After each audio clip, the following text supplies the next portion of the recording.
বিসমিল্লাহির রহমানির রহিম। সবাইকে পবিত্র মাহে রমজানের শুভেচ্ছা। আজকে আমাদের ভিডিওর টাইটেল এবং থাম্বনেলটি দেখে নিশ্চয়ই বুঝতে পেরেছে যে আজকে ক্লাসটি হবে অ্যাপোস্ট্রোফি এর উপর ভিত্তি করে। তো চলো মূল নিয়মে ফিরে যাই। মূল নিয়মে যাওয়ার আগে আমরা কিছু বিষয় সম্পর্কে আগে আলোচনা করে নেই। এক্ষেত্রে অ্যাপোস্ট্রোফি কখন আমরা ব্যবহার করব সেই কথাটাই আগে জেনে নিচ্ছি।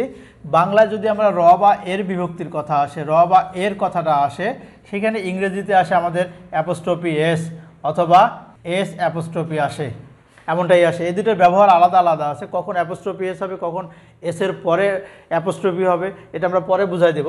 এখন আমি লক্ষ্য করে দেখি যে আমি যদি বলি যে আমার বোনের রুম, আমার, তাহলে হবে মাই সিস্টার্স রুম।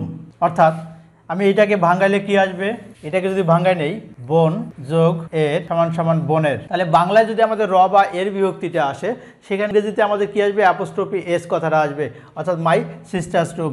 মনে রাখতে হবে বাংলায় র বা এর বিভক্তি দ্বারা অধিকার বোঝানো হয়। যেমন এটা আমার রুম, এটা আমার বোনের রুম, এটা হচ্ছে আমার কলম, এটা আমার মার্কার, এগুলোর দ্বারা কী বোঝানো হচ্ছে, আমার দ্বারা, আমার মার্কার, আমার কলম, আমার রুম, এগুলোর দ্বারা আমার অধিকারকে বোঝানো হচ্ছে।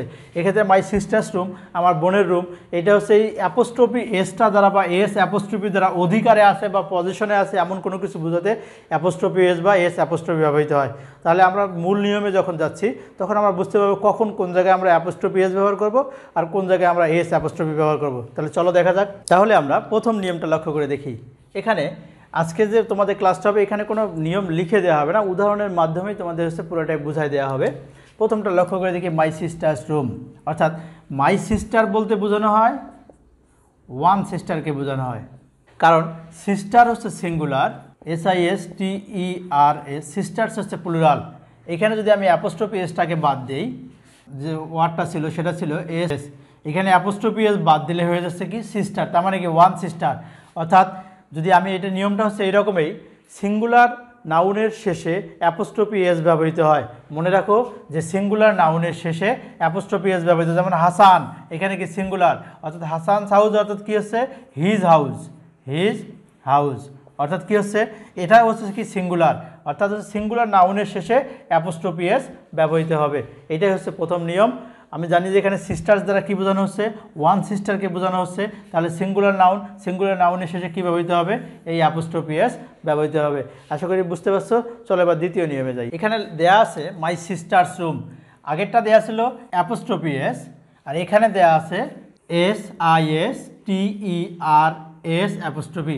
দুইটার ভিতরে তফাৎ হচ্ছে, একটাতে এসের পূর্বে অ্যাপোস্ট্রোফি আছে আর একটাতে এসের পরে অ্যাপোস্ট্রোফি আছে। একটু লক্ষ্য করে দেখি, my sister's room, Mr Hasan's house. এখানে একটু লক্ষ্য করে দেখি, মাই সিস্টার্স রুম, এখানে সিস্টার্স দ্বারা বোঝানো হচ্ছে দেয়ার রুম। অর্থাৎ মাই সিস্টার্স রুম, এখানে সিস্টার্স দ্বারা বোঝানো হচ্ছে, সিস্টারটি হচ্ছে সিঙ্গুলার ছিল, এটা প্লুরাল হচ্ছে সিস্টার্স। অর্থাৎ যদি আমি প্লুরাল কোনো নাউনের সঙ্গে অ্যাপোস্ট্রোফি এস যুক্ত করতে যাই, তাহলে যেগুলোর সঙ্গে আমাদের এস আছে, প্লুরালে যেমন হচ্ছে বয়েজ আছে, যেমন গার্লস আছে, যেমন বুকস আছে, অর্থাৎ যে প্লুরালের সঙ্গে এস বা ইএস থাকে, সেক্ষেত্রে যদি কোনো প্লুরালের সঙ্গে এস বা ইএস থাকে, সেখানে যদি আমি অ্যাপোস্ট্রোফি এস ব্যবহার করতে যাই, সেখানে এই এস যে আছে, এই এসের পরে এখানে এস আছে, এখানে আছে, এখানে আছে, এখানে আছে, এগুলোর পরে শুধুমাত্র অ্যাপোস্ট্রোফি ব্যবহার করলেই সেটা অ্যাপোস্ট্রোফি এসের ব্যবহারটা হবে। এক্ষেত্রে লক্ষ্য করে দেখি এটা প্লুরাল কিনা, মাই সিস্টার্স রুম, তার মানে কি দেয়ার রুম।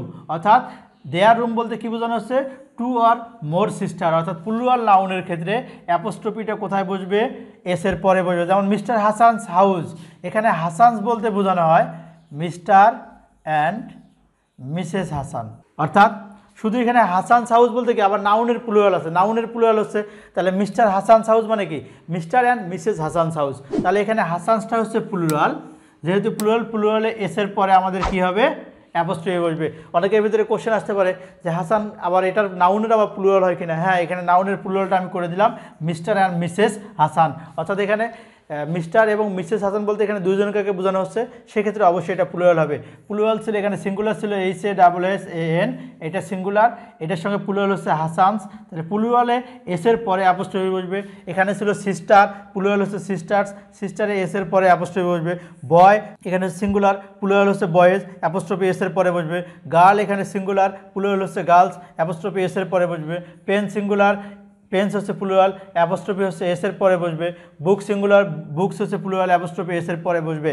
এক্ষেত্রে আরও একটা জিনিস তোমাদের ক্ষেত্রে মনে রাখতে হবে, যেমন ধরো হচ্ছে দেয়া আছে তোমাদের হচ্ছে যেমন girls school GIRLS apostrophe school অথবা GIRL অ্যাপোস্ট্রফি এস স্কুল। এক্ষেত্রে কোনটি হবে? একটা জিনিস মনে রাখো যে একজন বালিকা মিলে আমাদের একটা বিদ্যালয় গঠন হইতে পারে না। যদি আমি বলতে পারি এইটা এইরকম করে বলতে পারবো না, দিস ইজ আ, কেন বলতে পারবো না? কারণ এইটা দ্বারা এই গার্লস বলতে কি একজন কাকে বোঝানো হচ্ছে, অনলি একজনকে বোঝানো হবে। আর যদি এমনটা হইতো দিস, তাহলে এই গার্লস দ্বারা কয়জনকে বোঝানো হচ্ছে, একের অধিককে বোঝানো হবে, অর্থাৎ এটা প্লুরাল অর্থে ব্যবহার হবে, প্লুরাল অর্থে ব্যবহৃত হবে। অর্থাৎ সিঙ্গুলারে আমি সিঙ্গুলার এখানে ব্যবহার করতে পারবো না, কারণ একজন বালিকা মিলে একটা বিদ্যালয় গঠন হতে পারে। যদি বলা হয় যে কারেক্ট দিস সেন্টেন্স, তাহলে কী হবে, দিস ইজ এ, এইখানে এসটা এখানে আসতো, গার্লস অ্যাপোস্ট্রফি উপরে চলে যেত। আমি আবার বলি যে এখানে এই বাক্যটা যদি এইরকমটাই থাকতো যে অ্যাপোস্ট্রফি এস থাকতো, this is a girls school correct this sentence, সেক্ষেত্রে অবশ্যই আমাদের এই বাক্যটা কারেক্ট করতে গেলে কী করতে হতো, কারণ গার্ল স্কুল হয় না, একজন বালিকা মিলে একটা বিদ্যালয় গঠন হয় না, একজন বালক মিলে একটা বিদ্যালয় গঠন হতে পারে না। যেহেতু অনেক বালিকাকে নিয়ে গঠিত হয়, অনেক বালককে নিয়ে গঠিত হয়, সেক্ষেত্রে আগে প্রথমত এই ওয়ার্ডটাকেই প্লুরাল করে নিতে হবে, গার্লস। এখন অ্যাপোস্ট্রফি ব্যবহার করতে গেলে যে ওয়ার্ডের শেষে আমাদের এস বা ইএস থাকে, সেই ওয়ার্ডে এস বা ইএস এর পরে আমাদের অ্যাপোস্ট্রফি ব্যবহার হয়, এস এর পরে, তাহলে গার্লস স্কুল, এটাই হচ্ছে কারেক্ট। যেমন this is a boys school, তাহলে আমি যদি বলি হচ্ছে এখানে হচ্ছে দিস ইজ এ হচ্ছে boys school, BOY apostrophe S, এটা জীবনে হবে না। কেন হবে না? এইটা দ্বারা একজনকে বোঝানো হচ্ছে। আমি যদি অধিককে বোঝাতে যাই তাহলে অবশ্যই আগে ওয়ার্ডটাকে প্লুরাল করতে হবে এবং তারপরে অ্যাপোস্ট্রফি ব্যবহার করতে হবে। এখন এসে 3 নম্বর নিয়মে, এখানে দেওয়া আছে, এই জায়গায় একটু লক্ষ্য করে দেখো, দেওয়া আছে মেন, ওমেন, চিলড্রেন, অর্থাৎ যে প্লুরাল নাউনগুলোর শেষে এস বা ইএস থাকে না। অর্থাৎ আমরা জানি হচ্ছে এখানে সিঙ্গুলারটা কী হবে, এখানে সিঙ্গুলার হচ্ছে কি ম্যান, এখানে হচ্ছে কি ওম্যান, এখানে কি হবে আমাদের হচ্ছে চাইল্ড।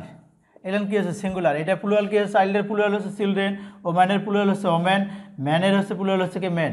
অর্থাৎ যে প্লুরালগুলোর ক্ষেত্রে আমাদের হচ্ছে এস বা ইএস থাকে না, সেখানে যদি আমরা অ্যাপোস্ট্রফি এস ব্যবহার করতে যাই, তাহলে এখানে মনে রাখতে হবে এইটা যদি থাকতো, এইরকমটা যদি থাকতো, that is the men changing room, এটাকে use apostrophe S with this sentence, অর্থাৎ এই সেন্টেন্সে অ্যাপোস্ট্রফি এস ব্যবহার করতে বলছে। তাহলে সেক্ষেত্রে কী করতে হবে আমাদের, যেহেতু এই মেনটাই প্লুরাল এবং এখানে কোনো এস বা ইএস নেই, সেক্ষেত্রে অবশ্যই কী করতে হবে, অ্যাপোস্ট্রফি এস ব্যবহার করতে হবে। আমি আবার বলি, প্রথম নিয়মটা ছিল আমাদের সিঙ্গুলার নাউনের শেষে সিস্টার ছিল, সিস্টারের ক্ষেত্রে কি হবে, অ্যাপোস্ট্রফি এস বসবে। আর সিস্টার্স যদি হইতো প্লুরাল, তাহলে এখানে শুধুমাত্র অ্যাপোস্ট্রফিটা এস এর পরে বসবে। তারপরে আমাদের এখানে যেমন মেন দেয়া আছে, অর্থাৎ ওমেন দেয়া আছে, চিলড্রেন দেয়া আছে, মেন, এটার ক্ষেত্রে আমাদের শেষে এস বা ইএস নেই, সেক্ষেত্রে অ্যাপোস্ট্রফি এস ব্যবহৃত হবে। যেমন এখানে দিস ইজ এ চিলড্রেন বুক, তাহলে এখানে যদি অ্যাপোস্ট্রফি এস ব্যবহার করি, অর্থাৎ তাহলে কী হবে, CHILDREN, এখানে অ্যাপোস্ট্রফি এস ব্যবহৃত হবে। আশা করি তোমরা বুঝতে পারছো। আমি আবার বলে দিচ্ছি, প্রথমটা হচ্ছে সিঙ্গুলার নাউনের শেষে অ্যাপোস্ট্রফি এস ব্যবহৃত হয়, প্লুরাল নাউনে যদি এস থাকে বা ইএস থাকে, তাহলে এস বা ইএস এর পরে অ্যাপোস্ট্রফি ব্যবহৃত হয়। এবং প্লুরাল নাউনে যদি ওই নাউনটার শেষে যদি এস বা ইএস না থাকে, যেমন মেন, ওমেন, তারপর চিলড্রেন, এগুলোতে এস বা ইএস নেই, সেক্ষেত্রে আমাদের কী ব্যবহৃত হবে, অ্যাপোস্ট্রফি এস ব্যবহৃত হবে। চলো আমরা পরের নিয়মে যাই। এখন থেকে আমরা রুল 4, অর্থাৎ রুল 4টা এমনটাই হচ্ছে, অ্যান্ড দ্বারা যুক্ত দুটি নাউন, এখানে জ্যাক অ্যান্ড জাইমা, তাহলে হচ্ছে দুটি নাউন, অ্যান্ড দ্বারা যুক্ত দুটি নাউনের ক্ষেত্রে শেষের নাউনে অ্যাপোস্ট্রফি এস ব্যবহার করতে হয়। ZAIMA apostrophe S, Jack and Zaima's wedding, দুইটা noun. Mr and Mrs Hasan, এখানে অ্যাপোস্ট্রফি এস যদি ব্যবহার করতে যাই, Mr and Mrs Hasan house, তাহলে এখানে কী হবে, এখানে Mr Hasan and Mrs Hasan, অর্থাৎ দুইটা নাউন আছে, অর্থাৎ অ্যান্ড দ্বারা যুক্ত দুটি নাউন থাকলে শেষের নাউনটাতে অ্যাপোস্ট্রফি এস যুক্ত করতে হয়। তাহলে এটা সিঙ্গুলার নাউন, তাহলে কী হবে, HASSAN অ্যাপোস্ট্রফি এস। আশা করি বুঝতে পারছো। পরের নিয়মটা দেখি, রুল 5, এখানে দেওয়া আছে অর্গানাইজেশন বা স্থান বা জায়গার ক্ষেত্রে অ্যাপোস্ট্রফি এস অথবা অফ ব্যবহার করা যেতে পারে। অর্থাৎ এখানে দেওয়া আছে অর্গানাইজেশন বলতে কী বোঝানো হয়, অর্গানাইজেশন বলতে বোঝানো হয় এখানে আমরা এ গ্রুপ অফ পিপলকে বুঝে থাকি, অর্থাৎ একের অধিক লোক যেখানে থাকে, অর্গানাইজেশন একটা সংস্থাকে বুঝে থাকি। যেমন দ্য গভর্নমেন্ট একটা অর্গানাইজেশন, কোম্পানি একটা অর্গানাইজেশন, এটাকে বুঝাচ্ছি আমি। দ্য গভর্নমেন্টস ডিসিশন, এখানে এই অর্গানাইজেশনের ক্ষেত্রে আমি অ্যাপোস্ট্রফি এসও ব্যবহার করতে পারি, অথবা দ্য ডিসিশন অফ গভর্নমেন্ট, এখানে অপও ব্যবহার করতে পারি, যে কোনো একটা ব্যবহার করলেই চলবে। আবার দেখি দ্য কোম্পানি, এটাও একটা অর্গানাইজেশন, এক্ষেত্রে কী হবে দ্য কোম্পানিজ সাকসেস, অর্থাৎ এখানে অ্যাপোস্ট্রফি এস ব্যবহার করতে পারি। যেমন একইভাবে আমি দ্য সাকসেস অফ কোম্পানি, এখানে অফ ব্যবহার করতে পারি।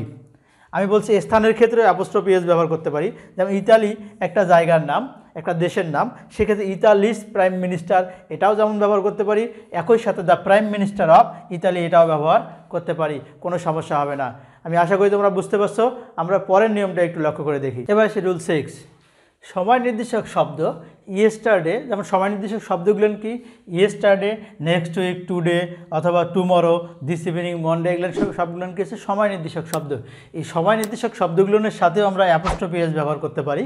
কেমন করে লক্ষ্য করে দেখি একটু। Do you still have yesterday's newspaper, অর্থাৎ গতকালের নিউজ পেপারের কথা বলা হচ্ছে।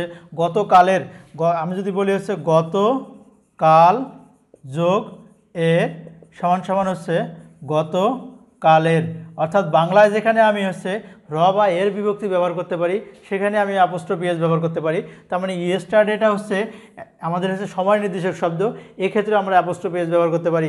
এক্ষেত্রে একই রকমভাবে টুডের সঙ্গে যুক্ত করতে পারি, টুমরোর সঙ্গে ধরতে পারি, দিস ইভিনিং, ইভিনিংয়ের সঙ্গে ধরতে পারি, মনডের সঙ্গে আমরা অ্যাপোস্ট্রফি এস যুক্ত করতে পারি। আমি বলছি অ্যাপোস্ট্রফি এস যুক্ত করতে পারি। কিন্তু এই যে নাও আমাদের যে সময় নির্দেশক শব্দটা, এটা যদি প্লুরাল হয় সেক্ষেত্রে এসের পরে অ্যাপোস্ট্রফি ব্যবহার করতে হয়। একটু আরেকটা উদাহরণ দিলে তোমরা হয়তো বুঝতে পারবা। চলো একটু ওই উদাহরণটা একটু লক্ষ্য করে দেখি। এখানে এই উদাহরণটা লক্ষ্য করে দেখো, I have got a week holiday, অর্থাৎ আ উইক দেওয়া আছে, তার মানে এটা কি সিঙ্গুলার, অর্থাৎ সিঙ্গুলার নাউনের শেষে অ্যাপোস্ট্রফি এস যুক্ত করতে হয়। পরেরটাতে একটু লক্ষ্য করে দেখি, I have goat 3 weeks holiday, 3টা আমাদের এখানে কি প্লুরাল, তার মানে উইকটা কী হয়ে যাবে প্লুরাল। উইকের সঙ্গে কী যুক্ত করে প্লুরাল করতে হয়, এস যুক্ত করে প্লুরাল করতে হয়। আমি 2 নম্বর নিয়মে বলছিলাম, যদি কোনো নাউনের শেষে প্লুরালে এস বা ইয়েস থাকে সেক্ষেত্রে আমরা অ্যাপোস্ট্রফিটা এসের পরে ব্যবহার করব। তাহলে এখানে কি হবে উইকস হলিডে। এখন কারেকশন, তোমাদের কোশ্চেনটা কীভাবে আসতে পারে একটু বলে দিই। কোশ্চেনটা আসতে পারে দেয়া থাকলো আই হ্যাভ, এখানে তাহলে a week's holiday, correct this sentence, সেক্ষেত্রে দেওয়া থাকলো এখানে কারেক্ট দিস সেন্টেন্স দেওয়া থাকলো। সেক্ষেত্রে তোমাকে আগে লক্ষ্য করতে হবে, যেহেতু এখানে পুরো বাক্যটা কারেকশন কিন্তু ইংলিশ গ্রামের সবচেয়ে একটা ক্রিটিক্যাল একটা পার্ট, ডিফিকাল্ট একটা পার্ট। কীভাবে ডিফিকাল্ট একটা পার্ট, কারেকশনের ক্ষেত্রে তোমাকে সব ধরনের নিয়ম জানতে হবে। এখানে দেখো এই বাক্যটাতে অবশ্যই আমাদের এখানে একটা কি আছে, অ্যাপোস্ট্রফির একটা ভুল দেওয়া আছে। অনেকেই বলতে পারে আমি তো এর জায়গায় এখানে তুলে দিয়ে 3, 2 এরকম দিয়েও কারেকশন করতে পারি, কোনো সমস্যা নেই। কিন্তু আসলে কারেকশনের ক্ষেত্রে মনে রাখতে হবে, লক্ষ্য রাখতে হবে কোন জায়গাটাতে হচ্ছে প্রশ্নকর্তা কোন জায়গাটাকে কেন্দ্র করে প্রশ্নটা ভুল দিয়েছে। প্রশ্নটা ভুল কিন্তু এই জায়গাতেই, এদিকে আর কারেকশন করার দরকার নেই। আমি লিখব আই হ্যাভ গট আ, এইখানে উইকস দেয়া আছে, তার মানে আমাকে এখন চিন্তা করতে হবে উইকটাকে নিয়ে চিন্তা করতে হবে। যদি সিঙ্গুলার হয় তাহলে অ্যাপোস্ট্রফি এস ব্যবহৃত হবে, আর যদি উইকটা প্লুরাল হয়ে যায় উইকস হয় সেক্ষেত্রে অ্যাপোস্ট্রফিটা শুধু ব্যবহার করতে হবে। আমি এখন লক্ষ্য করে দেখি এই উইকটা সিঙ্গুলার কি না প্লুরাল। অবশ্যই এখানে আমাদের কি আছে, এটা হচ্ছে সিঙ্গুলার হলে আমাদের এখানে দেওয়া ছিল অ্যাপোস্ট্রফি এস দেওয়া, উত্তরটা কী হবে তাহলে, এখানে হবে উইক অ্যাপোস্ট্রফি এস হলিডে। আশা করি তোমরা বুঝতে পারছো। এটাকে আরও একভাবে অনেকেই বলতে পারে, এটাকে আমি যদি দিয়ে দেখি I have goat 2 or 3 weeks বা 5 উইকস হলিডে, হ্যাঁ এটাও হবে না যে তা না। তবে এক্ষেত্রে তোমাকে বুঝতে হবে এদিকে ভুল কোন জায়গায় আছে, মূল ভুল কোন জায়গায়, এটা কিন্তু ভুল না। এখানে যেহেতু এ দিয়ে উত্তরটা লেখা যাবে, আবার 2, 3 দিয়ে উত্তর লেখা যাবে, তার মানে এইটা ভুল না। ভুল কোনটা, এই জায়গায় ভুল আছে, তাহলে এই জায়গাটাকে আর কারেকশন করা লাগবে না। এই যে অংশটুকু ভুল আছে সেই অংশটুকু কারেকশন করলেই হবে। আশা করি তোমরা বুঝতে পারছো। আমাদের এই যে ইউজ অফ অ্যাপোস্ট্রফির ব্যবহারটা আমরা পাংচুয়েশনে এবং আমাদের কন্ট্রাকশন নামে একটা অংশ আছে। কন্ট্রাকশন বলতে আমাদের শর্ট ফর্মকে বোঝানো হয়, যেমন ডাজ যোগ নট ডাজেন্ট, আবার ম্যাডামের কন্ট্রাকশন হচ্ছে ম্যাম। এই অংশে গিয়ে আমরা আবার অ্যাপোস্ট্রফি এসের ব্যবহারটা আরও বিশদভাবে পড়তে পারবো। আশা করি এই নিয়মগুলো না পারো সেক্ষেত্রে আমাদের কমেন্ট সেকশনে আমাদের জানিয়ে দিলেই হবে। আর আমাদের প্রত্যেকটি ক্লাসের লিঙ্ক তোমরা জানো আমাদের কমেন্ট ডেসক্রিপশন বক্সে দেওয়া থাকে, ওখান থেকে যে কোনো ক্লাসের লিঙ্কে গিয়ে তোমরা যেটা বুঝবা না সেটা ক্লাসটা আরেকবার করে নিবা। আশা করি তোমরা সবাই ভালো থাকবা, সুস্থ থাকবা এবং সবাইকে পবিত্র মাহে রমজানের শুভেচ্ছা। খোদা হাফেজ।